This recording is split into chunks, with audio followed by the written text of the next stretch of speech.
Hola, soy Andrea Cogollos.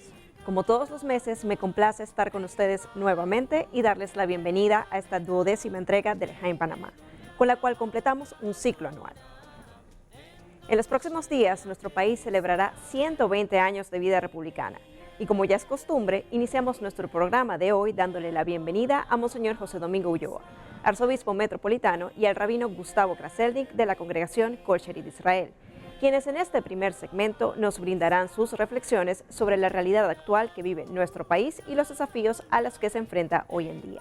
Bienvenidos ambos. Muchas gracias, Andrea. Nuevamente un gran gusto de estar aquí y, como siempre, contar con la presencia de Monseñor José Domingo Ulloa Mendieta, el arzobispo de Metropolitano, gran amigo, y la posibilidad de conversar sobre diversos temas que hacen a la vida en general a partir de la experiencia de cada uno.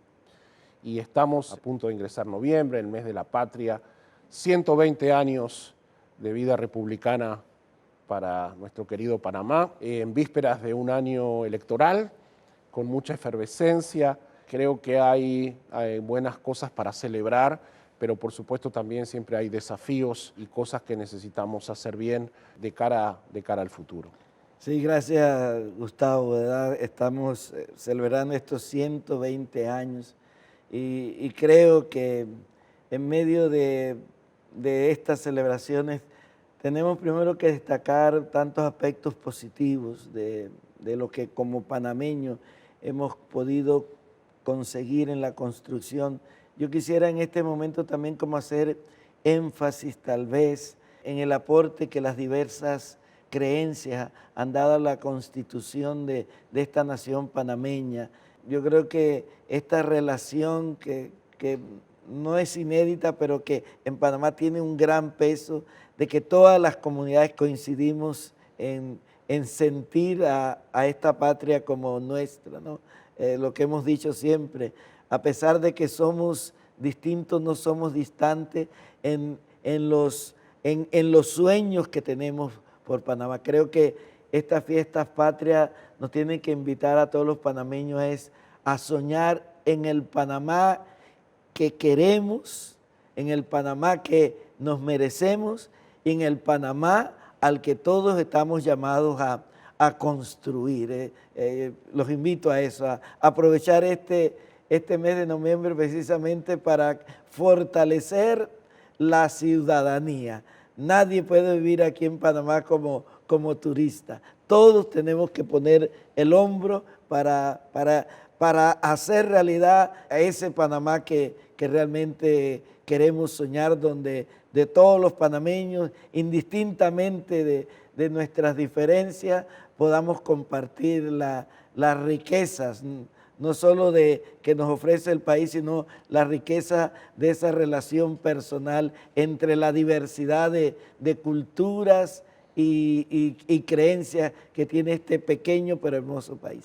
Sí, siempre hemos insistido en esta idea que compartimos, ¿no? De este mosaico que somos como sociedad y que ha sido una de las claves de la identidad, de cómo se forjó la identidad panameña, junto a este orgullo que sentimos, creo que todos, por el recorrido. Hay que mirar el futuro con este convencimiento, sí, que incluye también una responsabilidad, ser protagonistas del destino que queremos, coincido, que nos merecemos como nación, pero que requiere el aporte de cada uno, el compromiso de cada uno, y hemos dado, la ciudadanía ha dado ejemplos de sus convicciones, de su capacidad de luchar por sus ideales. Creo que esta llegada de estos 120 años podría ser una invitación para recuperar, ¿no? Esta sensación de definir el ideal que aspiramos como sociedad, una sociedad que sea inclusiva, en la que todos podamos vivir y alcanzar a satisfacer nuestras necesidades básicas, donde podamos realizarnos y juntos,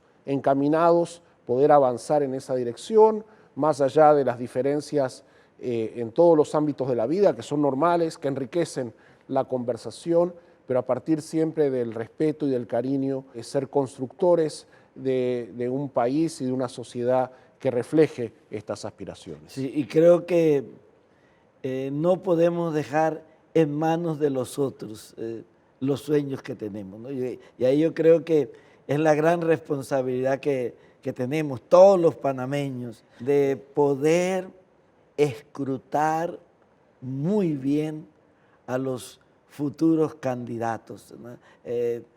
A veces después de una elección mucha gente nos quejamos, pero el problema no está en los que se postulan.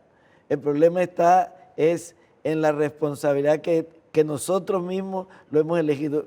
Yo soy un convencido de que estas próximas elecciones nos van a dar la oportunidad de que seamos los electores los que podamos ir realizando ese cambio que realmente vemos se necesita, ¿no? Y por eso creo que estas fiestas patrias las tenemos que vivir de una manera diferente, ya pensando también cómo voy a aportar yo a Panamá. Yo creo que uno de los mejores aportes, no el único, además de ser responsable, vivir en valores, yo creo que la mejor manera, ahora en este tiempo de noviembre, mucha banda, muchas marchas, vestimos el país de bandera, pero yo creo que ahora la mejor forma de mostrar el amor que tenemos por la patria es realmente que nuestro voto sea un voto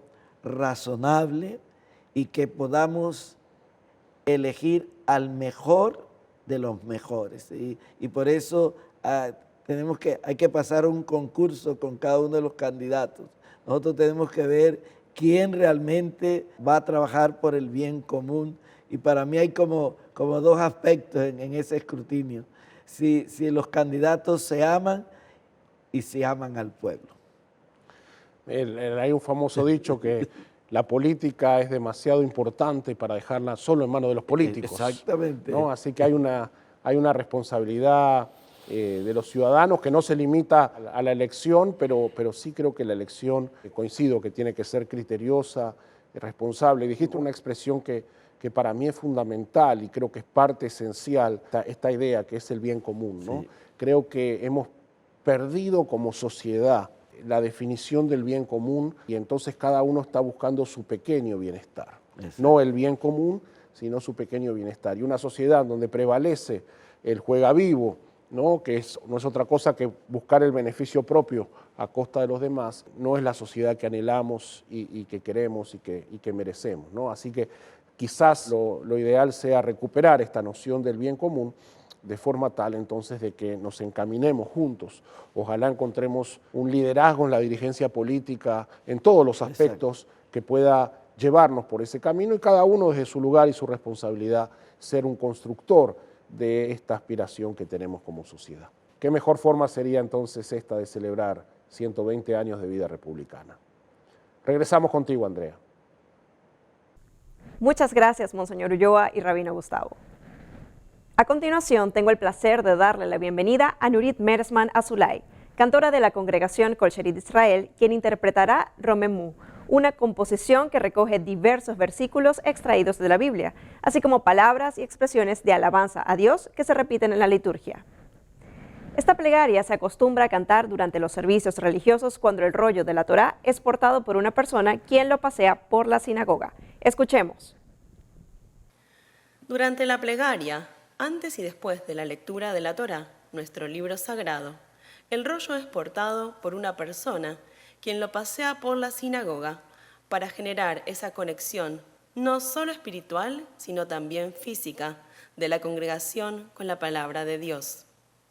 Durante esos momentos se acostumbra a entonar algunos pasajes bíblicos que hacen referencia a la centralidad de la Torá.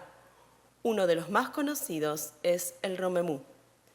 Se trata de una composición que recoge diversos versículos extraídos de la Biblia, así como palabras y expresiones de alabanza a Dios que se repiten en la liturgia. Comienza con las palabras del Salmo 99. Romemú Adonai Eloheinu, veishtachavu la'adom raglav kadoshu. Exaltar a Dios y reverenciarlo en su santo monte, porque Dios es santo. Y concluye con las palabras finales del Salmo 29. Dios dará a su pueblo fuerza y los bendecirá con la paz. Y en el medio tiene una frase de las más inspiradoras tomada del libro de Proverbios.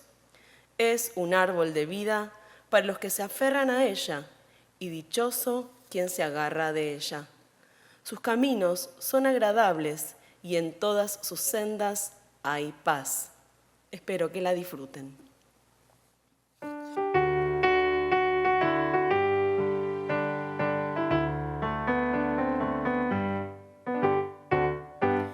רוממו אדוני אלוהינו, והשתחוו לאדון רגליו,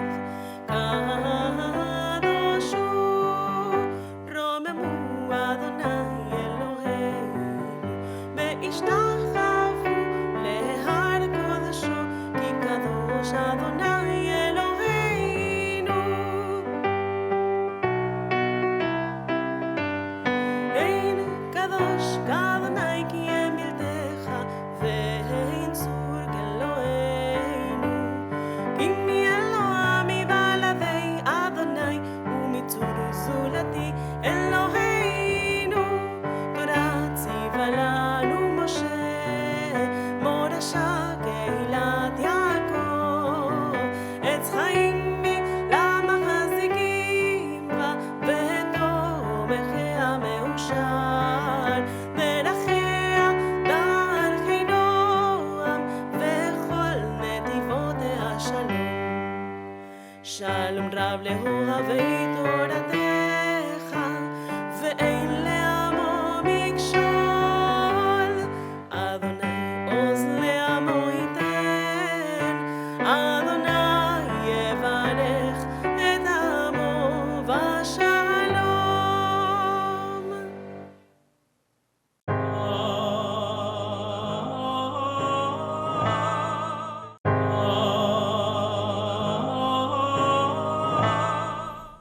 Regresamos del cambio.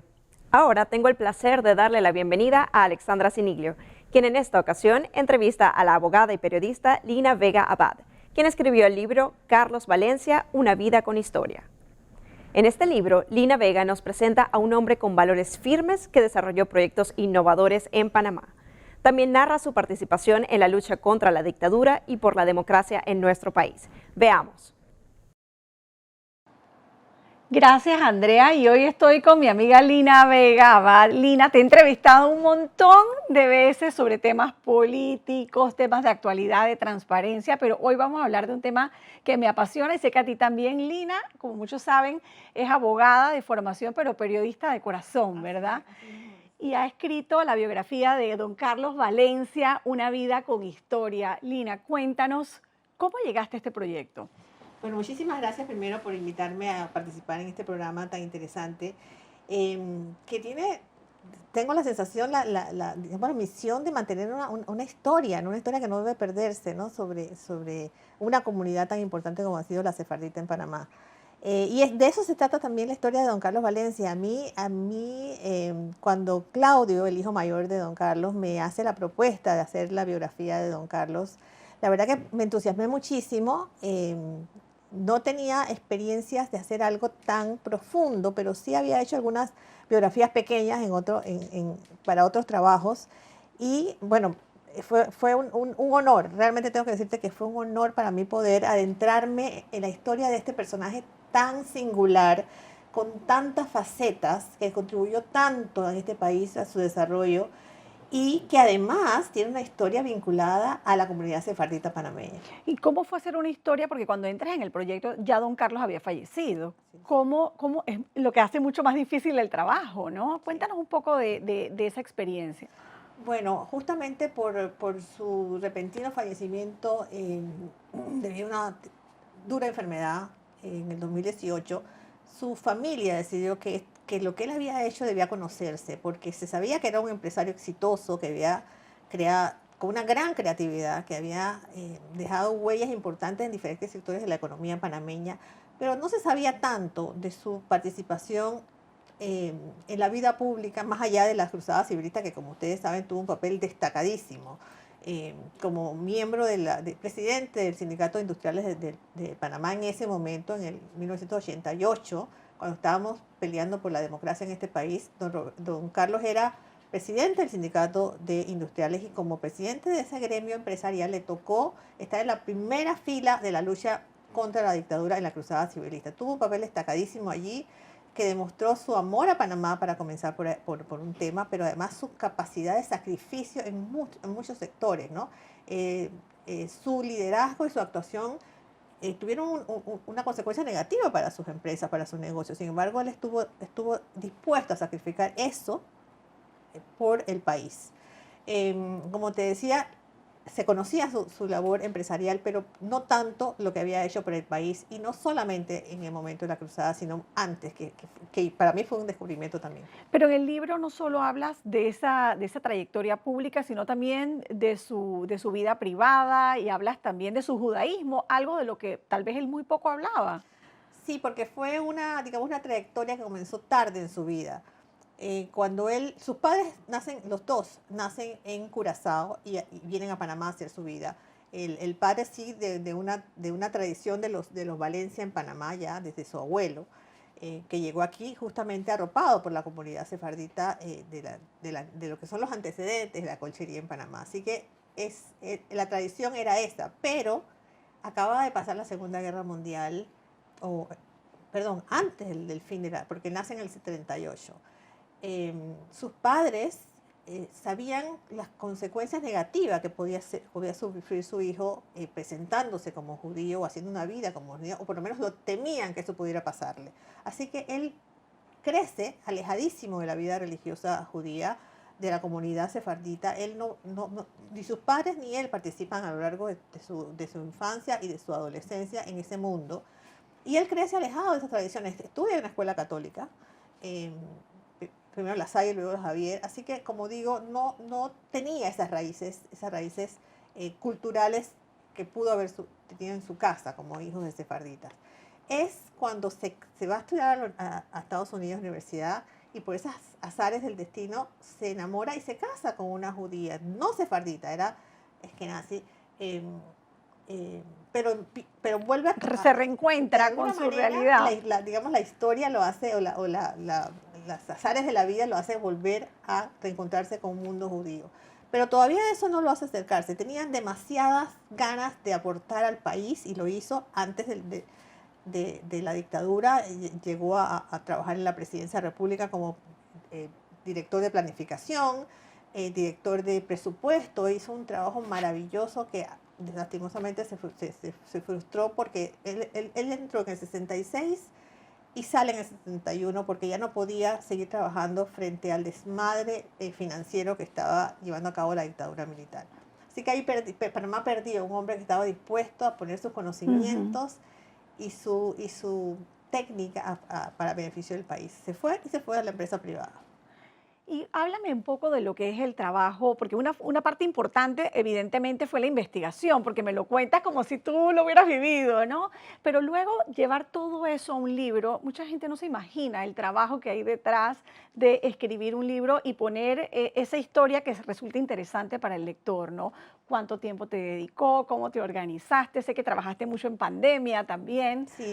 Sí, la mayoría de libros lo escribí en pandemia. Yo tuve digamos, un factor que me ayudó mucho, y es que había una serie de materiales que habían recogido dos escritoras previas a mí, que habían hecho el intento pero no había culminado. Y ese material me ayudó, obviamente, a centrarme, ¿no? A saber por dónde era la cosa, a saber qué era lo que había.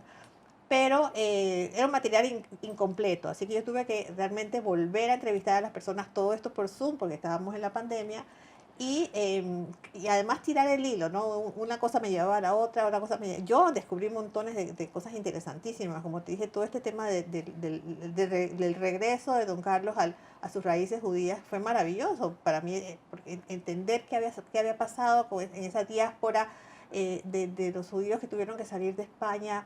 El grupo de sefarditas a la que pertenece la familia de don Carlos tenía esperanzas, así que se fueron a Portugal.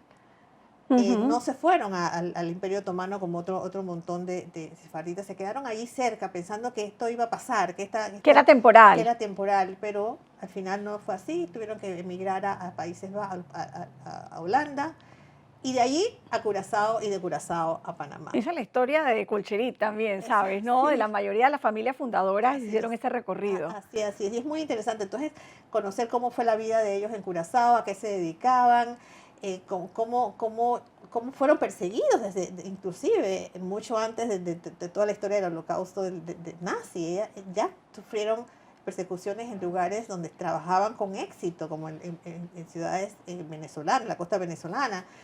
Fue una historia de viajes, de buscar dónde pudieran realmente echar raíces y desarrollarse económicamente. Y al final fue Panamá el lugar que escogió la familia Semá Valencia, porque Semá es el apellido original de la familia, y Valencia el lugar de España de donde son originales. Al final el apellido judío desapareció, digamos, y de ahí viene el apellido Valencia. Y él, como te decía, ya como un exitoso empresario, con 5 hijos, con mucho recorrido, hace su primer viaje a Israel. Y allí, de alguna manera, él descubre sus raíces, se siente seguro, pudiendo decir, soy judío y estoy seguro en este entorno. Debe haber recibido en su infancia muchos mensajes, digamos, de los peligros que podía tener si decía que era judío. Entonces allí se sintió por primera vez que podía Hay un hacerlo. punto de inflexión en ese viaje, En entonces. ese viaje hay un punto de inflexión importante. Y entonces él, al regresar a Panamá, empieza a buscar el contacto de sus familiares, de sus primos judíos. Y empieza a investigar y empieza a hacer digamos, una vuelta atrás de sus orígenes. Fue muy interesante descubrir todo eso que hizo. Se hace un nuevo viaje a España, a los lugares de la diáspora, a Portugal, a cada uno de esos lugares donde pasó su familia. Para él fue realmente emocionante, porque era un hombre muy culto y muy interesado en saber, en el conocimiento permanentemente. Hasta el final de su vida casi tenía un grupo de estudio con unos grupos de amigos que se reunían a ver películas sobre ciencia, sobre antropología, sobre historia, y luego los discutían. Era un hombre ávido de conocimiento, realmente un personaje importante. Y que se desarrollaba como en múltiples facetas, ¿no? Porque la parte esa que decías de servicio público fue una parte importante, pero también como empresario, como industrial. Y aquí en la sinagoga, yo lo recuerdo haberlo visto aquí, era muy activo también y su presencia se dejaba sentir, por decirlo de alguna manera, ¿no? Yo creo que era un hombre con un gran carisma que impresionaba, nada más que pasar por un lugar, él dejaba huellas, digamos, ¿no? Era un hombre comprometido con la democracia, un hombre que como te digo, cuando estaba este es un dato importante, cuando estaba en la presidencia de la República todavía, antes de irse por los desastres de la dictadura, él empuja una ley de reducción de aranceles.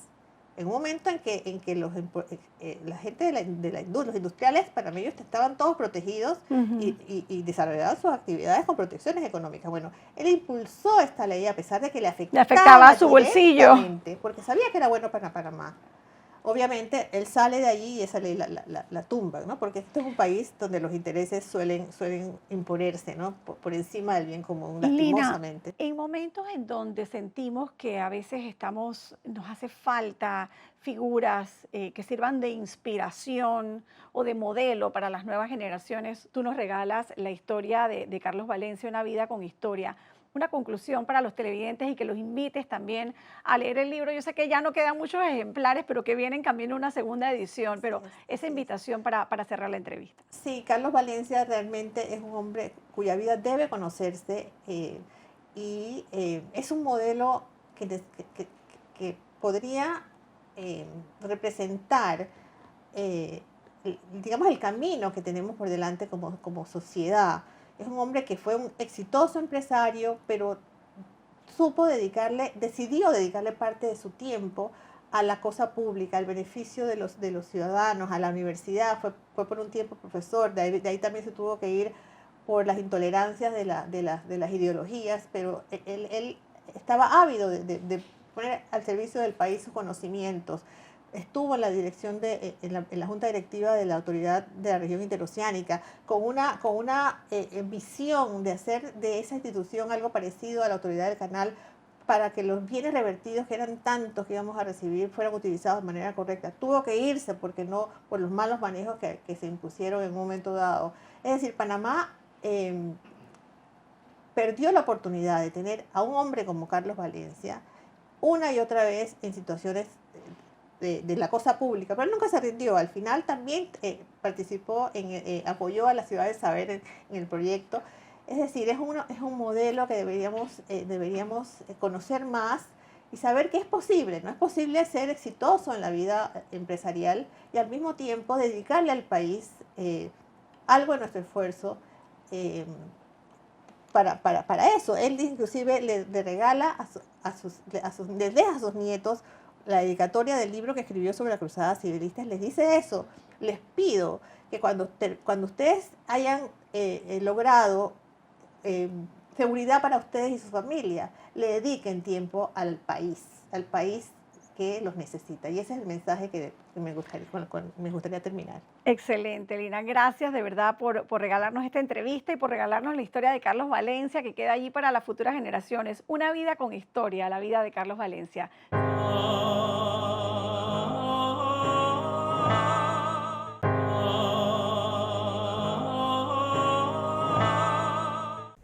Y estamos de vuelta. A continuación veremos el video titulado El renacimiento de una nación, cortesía de la Embajada de Israel. Espero que lo disfruten. Adelante.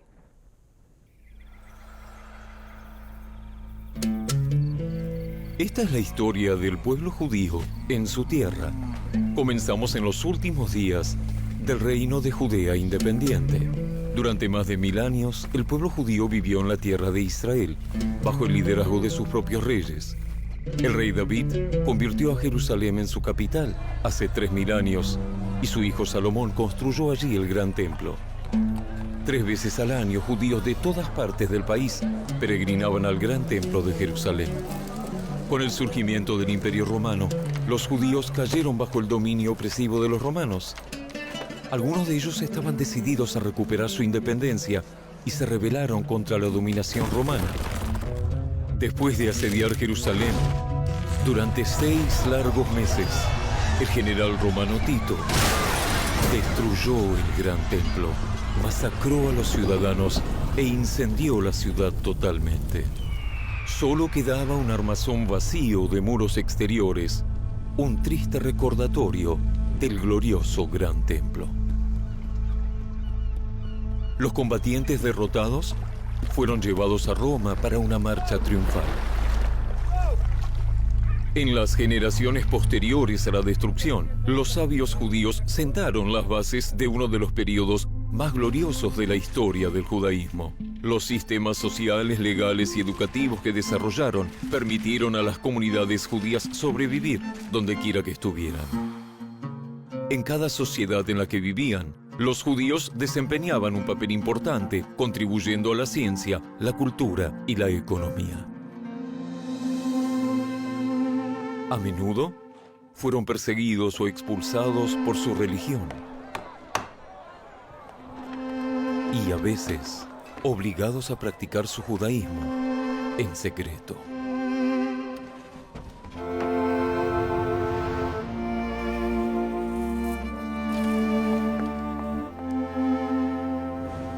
Pero incluso en tiempos difíciles, se aferraron a su cultura y sus tradiciones.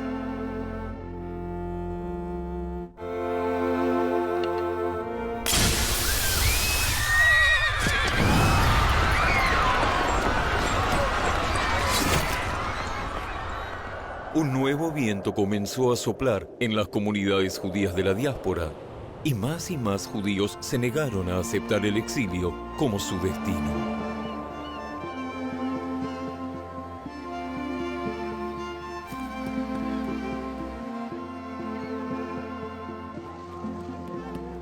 De a poco, los judíos de todo el mundo comenzaron a llegar a la tierra de Israel. Vinieron con un deseo ardiente de vivir en la tierra de sus antepasados.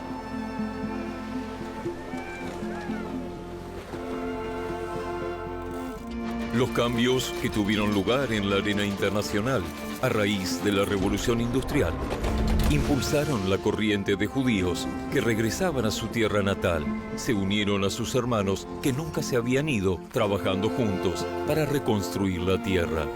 Fue un joven periodista judío que convirtió el viento nuevo en un movimiento y le dio un nombre: sionismo. Theodor Herzl creía que un pueblo debe confiar solo en sí mismo. Tenía una visión y un plan, y dedicó su vida a hacer realidad el viejo sueño. En la tierra de Israel, el antiguo idioma hebreo renació con nuevas palabras para expresar las necesidades de la sociedad moderna y multicultural que toma forma en la patria judía.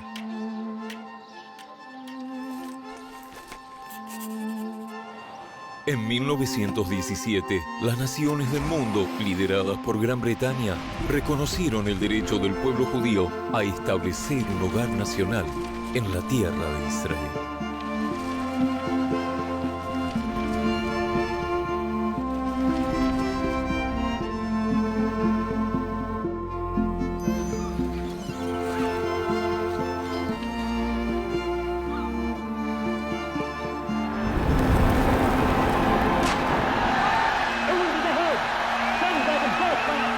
Mientras los judíos estaban empeñados en construir los cimientos de un nuevo país, otra gente en otra parte del mundo se unió alrededor de una idea completamente diferente, una que llevó a sus seguidores a cometer el mayor crimen contra la humanidad.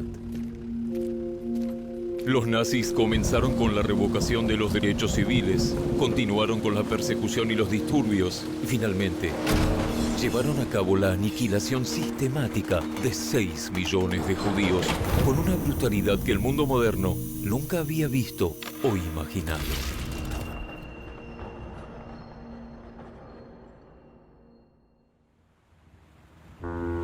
Pero a veces, desde las profundidades de la desesperación, el espíritu encuentra la fuerza para continuar.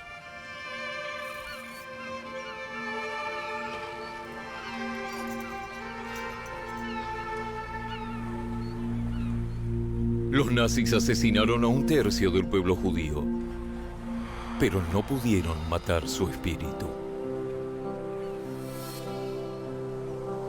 En 1947, las Naciones Unidas votaron un plan que dividiría la tierra entre los judíos y los árabes y establecería 2 estados, un estado judío y un estado árabe. El liderazgo judío aceptó el plan de partición de la ONU. La nación se unió en una alegre celebración. No fue así entre los árabes. Los árabes rechazaron por completo el plan de partición. Al día siguiente del voto en Naciones Unidas, los árabes de Israel, así como los árabes en los países vecinos, atacaron a las comunidades judías.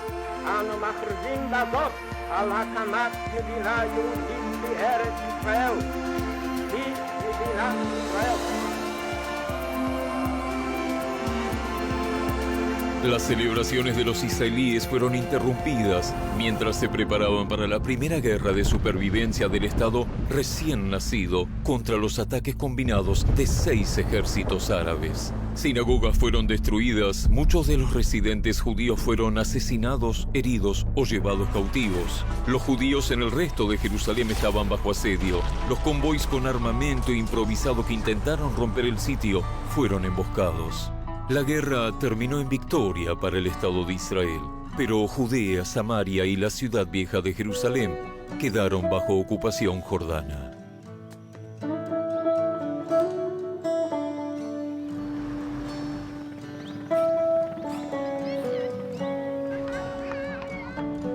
Casi 2 décadas más tarde,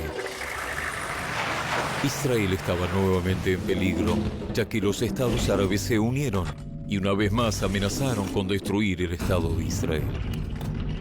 La lucha fue encarnizada, pero Israel ganó en todos los frentes.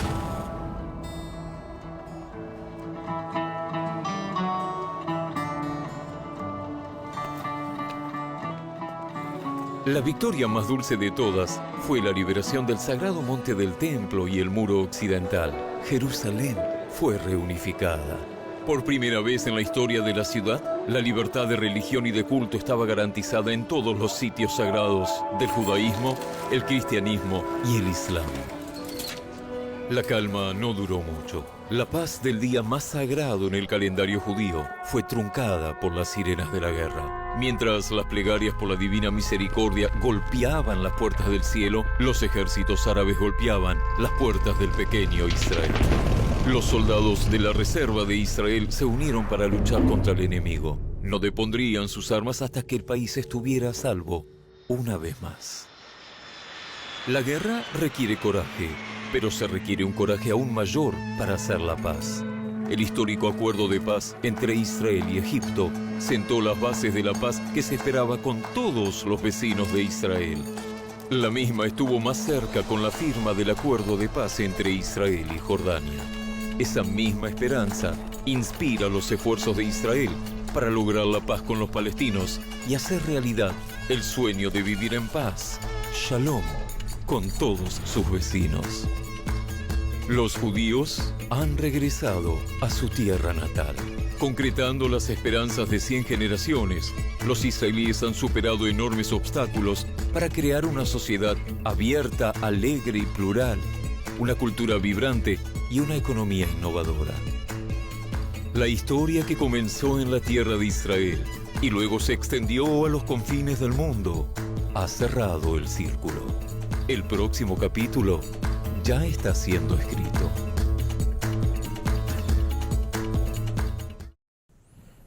Ahora recibamos al rabino Gustavo en su esperado segmento Pregúntale al rabino, quien en esta ocasión nos hablará sobre las leyes de Kashrut, las leyes dietéticas. Recuerden que de tener cualquier pregunta o comentario nos pueden escribir a nuestra dirección de Instagram @FTV05 o a nuestro WhatsApp 6519-4731. Adelante, rabino. Gracias, Andrea. Nos escribe Mercedes González con una pregunta sobre las leyes de alimentación judía y su significado. El tema de kashrut, la comida kosher, es un tema vital en el judaísmo. Las leyes principales aparecen ya en la Torá, en el libro de Levítico, en el libro de Deuteronomio, que establecen qué se puede comer y qué no se puede comer.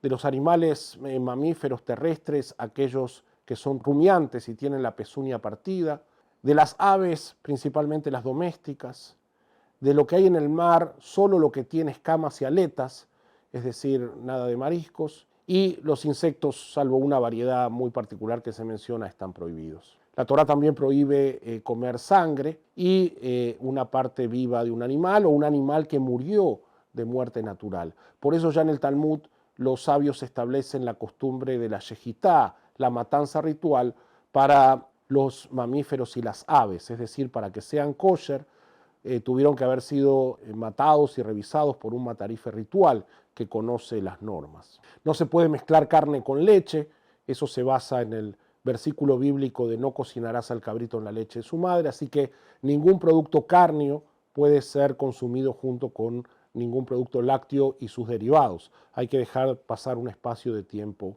entre ambos. Interesantemente, la Torá no menciona cuál es la razón de esta normativa. A lo largo de los siglos se han dado distintas explicaciones.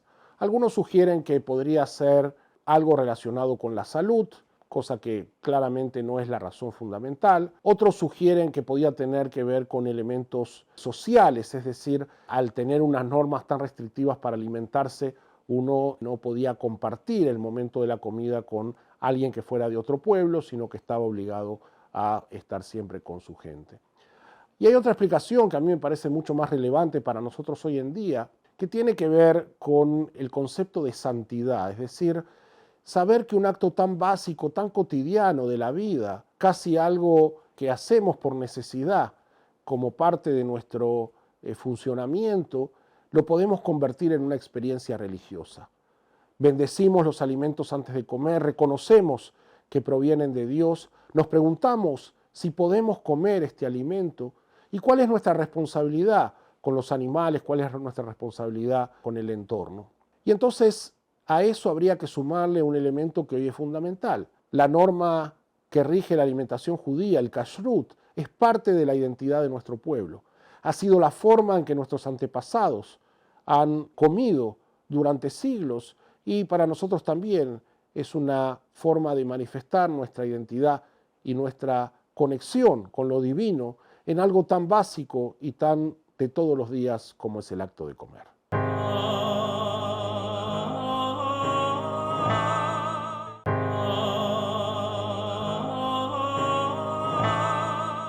A continuación, le damos la bienvenida a David Mizrachi Fidanque, quien nos hablará de la participación y contribución de los judíos en la gesta independentista de 1903. Bienvenido. Gracias, Andrea. Nuevamente es un gran placer participar de este programa L'Echaim Panamá. En esta ocasión me gustaría hablar un poco de la participación de ciudadanos de fe judía en la gesta separatista de 1903 específicamente. Para eso voy a dar una pequeña introducción a la presencia judía en Panamá, que por supuesto no comenzó en 1903, sino que se remonta a la época colonial. Existen pruebas muy claras sobre el hecho de que había habitantes judíos en el Istmo de Panamá desde la llegada de los españoles, es decir, que llegaron con los españoles. En ese momento se trataba de lo que se llamaba criptojudíos, que eran judíos ocultos, es decir, ellos hacia afuera eran cristianos, pero dentro de sus hogares eran judíos y practicaban la fe judía. Ahora, esas personas obviamente vivían en la clandestinidad o vivían su vida religiosa en la clandestinidad. Eso cambia en 1821, nuevamente, porque se abre la práctica del culto, se elimina la Inquisición en Panamá con la independencia de Panamá de España y empiezan a llegar otras migraciones judías a Panamá, ya que practican abiertamente su religión. Ya para 1876, lo que viene a ser 27 años antes de la separación de Panamá de Colombia, ya existía vida judía organizada en Panamá a través de la congregación Kol Sherit Israel, que todavía, por cierto, existe y es la que organiza este programa. Cosa que para 1903 ya había institucionalidad dentro de la comunidad judía, había una comunidad principalmente de comerciantes, gente que tenía contactos internacionales, y al momento que se da la gesta separatista, muchos judíos simpatizan con esta. Hay una regla muy antigua en el judaísmo que dice Dina de Malkuta Dina. La ley del reino o la ley del Estado es la ley. El judaísmo reconoce la importancia y la obligatoriedad de la ley del país donde uno vive y por supuesto el respeto al país. Ya mencioné las leyes. Y yo creo que eso da pie a que probablemente lo más conocido es un banquero judío de nombre Joshua Lindo, accionista importante del banco Lindo y Pisa, que era un banco en ese momento en Panamá antes de la separación de Panamá de Colombia. Él apoya financieramente la gesta y particularmente al doctor Manuel Amador Guerrero. Él se encarga de financiar el viaje del doctor Manuel Amador Guerrero a Nueva York a gestionar con los Estados Unidos los términos de la construcción del canal, que pues para bien o para mal fue uno de los factores fundamentales que dan lugar a la separación de Panamá de Colombia. Hay anécdotas que dicen que el señor Lindo inclusive le pagó el hotel al doctor Amador Guerrero en Nueva York durante esa estadía, que culminó con pues, la declaración de la separación o la independencia en realidad de Panamá de Colombia. Mientras el señor Joshua Lindo estaba apoyando al doctor Manuel Amador Guerrero, en Panamá la comunidad judía no dejaba de apoyar a la gesta. Estoy seguro que había otros que no estaban de acuerdo, pero el trabajo histórico hecho principalmente por el doctor Alberto Osorio, que es un historiador muy reconocido, habla de que en Panamá familias como los Cardoce apoyaron inclusive con las telas para la elaboración de la primera bandera de Panamá. Isaac Levi Toledano y otro señor apellido Herman, por ejemplo, ayudaron con los salarios. Entiendo que al Batallón Colombia había que pagarle sus salarios. Cuando ellos salen, ellos lideran ese trabajo. Un señor de León también estuvo involucrado en parte de eso. Y yo creo que tiene que ver mucho con el carácter cosmopolita de la comunidad judía. Eran personas que venían de otras partes del mundo, tenían contactos, ya les mencioné el tema del señor Joshua Lindo, sus contactos en Nueva York, en el mundo financiero. Había gente que tenía contactos a nivel diplomático. Entiendo que había un señor Ehrman, que era en ese momento funcionario diplomático honorario de los Estados Unidos y tenía buena comunicación con el superintendente del ferrocarril, que era en ese momento una de las personas más poderosas en el país. Y pues los judíos sirvieron como un canal de comunicación gracias al hecho de que tenían ese origen, venían de las islas del Caribe, algunos venían de Francia, de Alsacia, eran políglotas, y eso pues siempre es una herramienta importante en cualquier movimiento independentista, porque se requiere no solamente del reconocimiento interno, sino del reconocimiento externo. Y creo que eso fue una gran contribución, y nuevamente es algo de que los judíos panameños nos sentimos muy orgullosos, porque hemos aportado a esta nuestra nación, sin olvidar el hecho de que practicamos una religión distinta a la de la mayoría, que de hecho es muy importante mencionar que se ha respetado ese derecho al libre culto desde el día de la separación hasta el día de hoy. Eso está consignado en la Constitución. Y justo después de la separación, por ejemplo, los funcionarios consulares acreditados en Panamá de países que reconocieron la independencia o la separación incluían a 3 judíos. Uno era mi tatarabuelo, Benjamín Fidanque, que era el representante acreditado del Reino de Bélgica. El otro era el señor Abraham Jesurún, que era el representante acreditado del Reino de Holanda. Y el otro era un señor Herman, que era el representante en ese momento acreditado de Francia. Lo que deja ver, de los 13 cónsules que reconocen a Panamá, 3 eran judíos radicados en Panamá, que por cierto es un porcentaje muchísimo más alto del porcentaje de judíos que vivían en Panamá en esa época, que era negligible, menos del 1%, muchísimo menos, y que sigue siendo negligible dentro del porcentaje de la población total de Panamá. Así que creo que es algo de admirar, es algo del cual nos sentimos muy orgullosos de haber contribuido a la nacionalidad de este país, de la República de Panamá. Muchas gracias, señor Misrachi, por tan interesante contribución. Para cerrar el programa de hoy, démosle nuevamente la bienvenida a Monseñor Ulloa y al Rabino Gustavo, quienes nos brindarán sus reflexiones sobre este programa, Lejaim Panamá, que en esta entrega cumple 1 año. Bienvenidos ambos. Muchas gracias, Andrea. Y bueno, está llegando casi al final que es el programa número 12 de Lejaim Panamá. Significa también que estamos cumpliendo 1 año, cerramos este ciclo de nuestro primer año con Lejaim Panamá, este programa que con mucho cariño presentamos aquí en FTV desde la congregación Kol Sherit Israel para compartir las bellezas de nuestras tradiciones, contarles un poco sobre nuestras convicciones, nuestras enseñanzas de la tradición y la forma en que vemos la vida.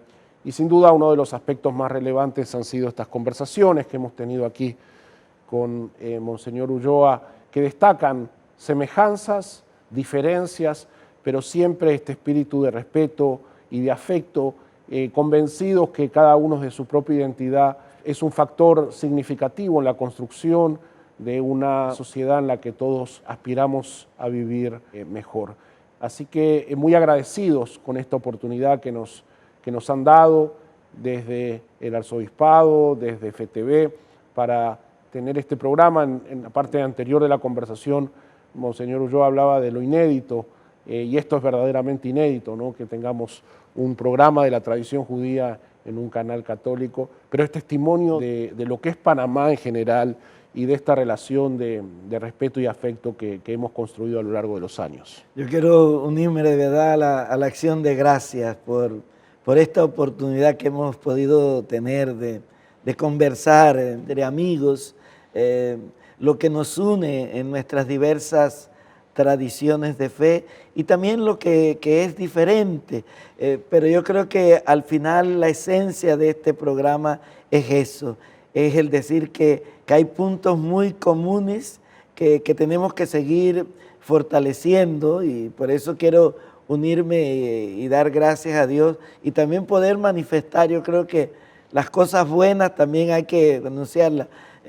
A mí en la calle me para mucha gente, católicos, no católicos, que me hablan siempre de este programa, ¿no? Que les llama mucho la atención y están pendientes cada vez que se da el programa, porque yo creo que es esta oportunidad de una conversación de hermanos, donde vamos tocando temas que al final son interrogantes, aclaraciones que a veces necesitamos y no encontramos la forma. Este programa es ese canal, ¿verdad? De hacer unas reflexiones en voz alta y poder que estas reflexiones nos ayuden sobre todo a que cada uno pueda valorar no solo lo suyo, sino también valorar lo que el otro también tiene y ver que estamos todos en un mismo camino, en ir construyendo, porque al final la misión de toda religión es construir un mundo más humano, más fraterno, donde lo que impere es precisamente el poder mirarnos cara a cara y descubrir también el valor y la dignidad que cada ser humano tiene. Sí, por eso hace un año atrás, cuando tuvimos que definir el nombre del programa, decidimos que sea Lejaim Panamá. Lejaim es como hemos explicado, ¿no? Es lo que decimos cuando levantamos nuestras copas para brindar y significa por la vida, ¿no? Como expresión entonces de esta aspiración. Y la palabra vida en hebreo está en plural, literalmente es vidas, porque la vida es multifacética, tiene muchas dimensiones, muchas aristas, y sin duda, obviamente, de la perspectiva de la fe, la faceta espiritual es un componente muy, muy valioso. Y en ese sentido coincido plenamente con lo que planteabas, ¿no? El enriquecimiento de conversar con el otro que es diferente a mí. Sí.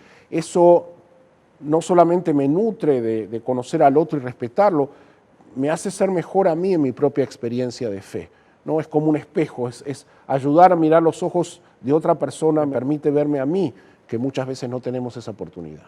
Claro. Así que nuevamente, yo creo que ahora, tanto nosotros aquí como los que ven el programa, es elevar nuestra copa, dando gracias a Dios por esta oportunidad. Lejaim Panamá, con mucho cariño aquí desde la congregación Kol Sherit Israel. Regresamos. Muchas gracias, Monseñor Ulloa y Rabino Gustavo. Con esto, apreciados televidentes, llegamos al final de nuestro programa de hoy. Esperamos que lo hayan disfrutado. Les recordamos que para preguntas y comentarios pueden escribirnos a nuestra dirección de Instagram @FETV05 o a nuestro WhatsApp 6519-4731. Nuevamente, muchas gracias por su atención. Hasta la próxima.